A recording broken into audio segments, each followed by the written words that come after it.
African Democratic Congress, ADC, and lambasting the President Bola Tinubu's renewed hope agenda, saying it is becoming a bastion of hopelessness, with Nigerian youths becoming victims of the government's neglect. The national chairman of the ADC, Chief Ralph Nwosu, said this in Abuja while commissioning the ADC Youth Council.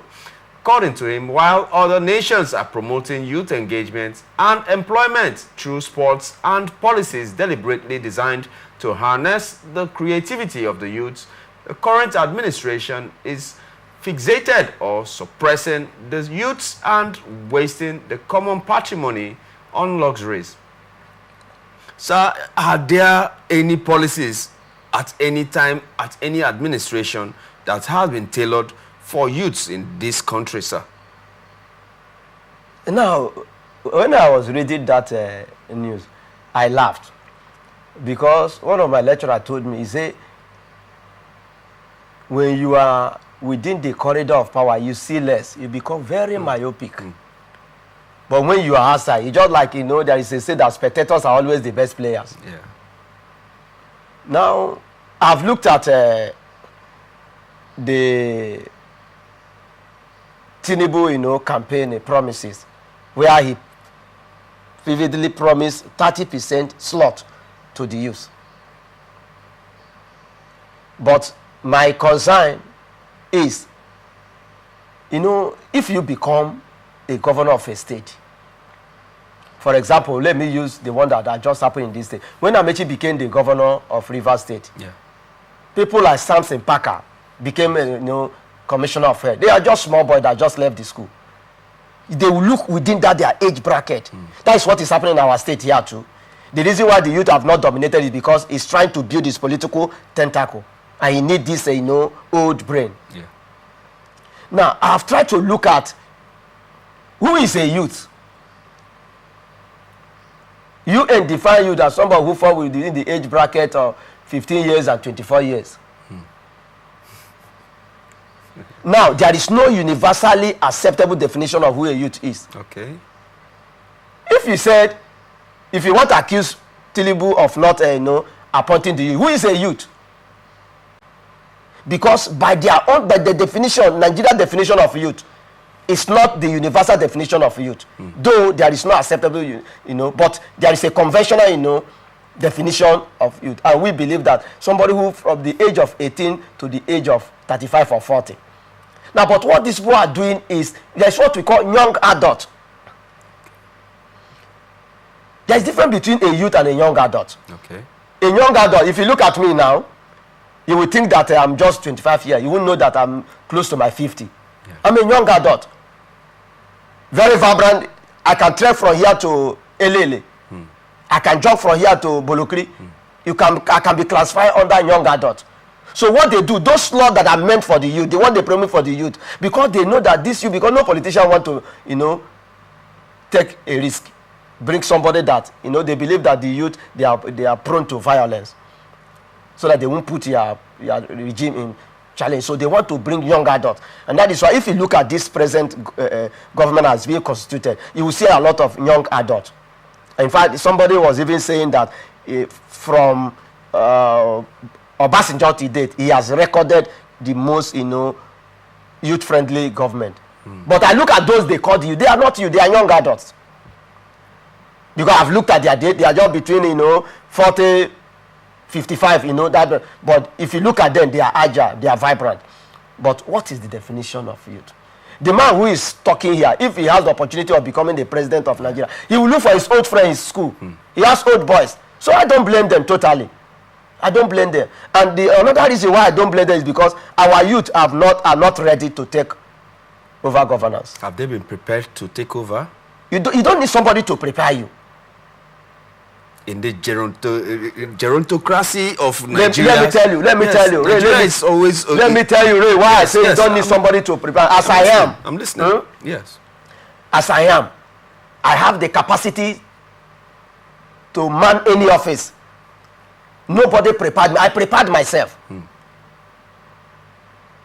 But the fear of these people is that they know that I told you a parable last time that when you take a live catfish and throw it inside the river, he won't get it again.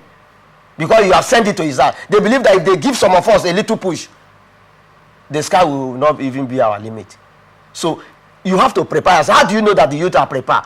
When somebody brandish naira note to you, he tell him, I don't need this. What I need is how to catch the fish. Don't give me fish.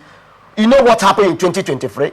How people were taking dollars in exchange of their destiny. And today everybody is suffering it. And that is why I say we are not prepared yet. If we are prepared, they know that the population, the youth control the population of the country. And we can dictate what happened in the election.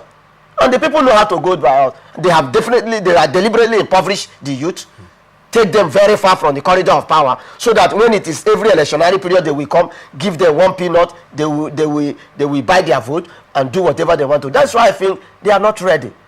The youth are not ready. Nobody will make them ready. They are the one who will determine and say enough is enough.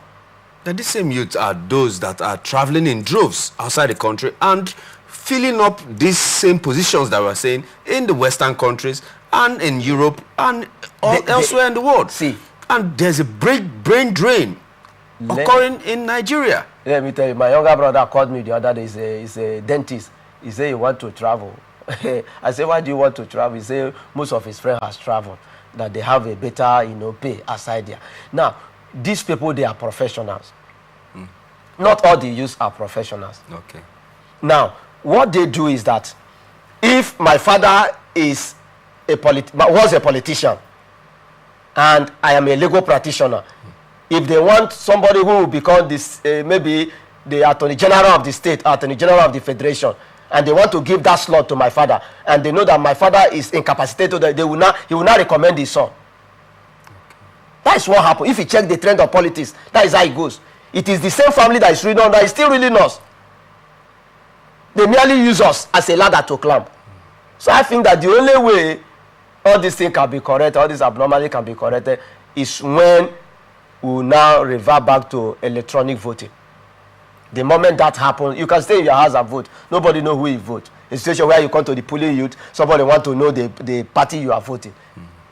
And you take it off from there and begin to pour it. So that is the challenge. The youth are not ready yet. And I think that President Tinubu, though I'm not his fan, but I think that from the statistics I've seen, they say he's more youth-friendly, but it's not youth. It's not youth that is in that government. It is young adults. Okay. They are all young adults. But there's a protest that is almost brewing. They have made requests they have made some demands, and that if those demands are not met by October 1st, another grand protest will take place again. From the body language of this government, they are not ready to listen to anybody. This government is hardened. The heart of this government is seared. They are not ready to do anything. See, let me tell you, where somebody like Akpabio will stay in the house and be saying they should protest while he's enjoying himself. It's a careless statement. That alone, if it is a civilized country, it's a law for us to recall him and invoke Section 14 sub 2 that say that sovereignty is of the people. We recall him. But how many persons have initiated it now? We are supposed to recall him for that singular statement.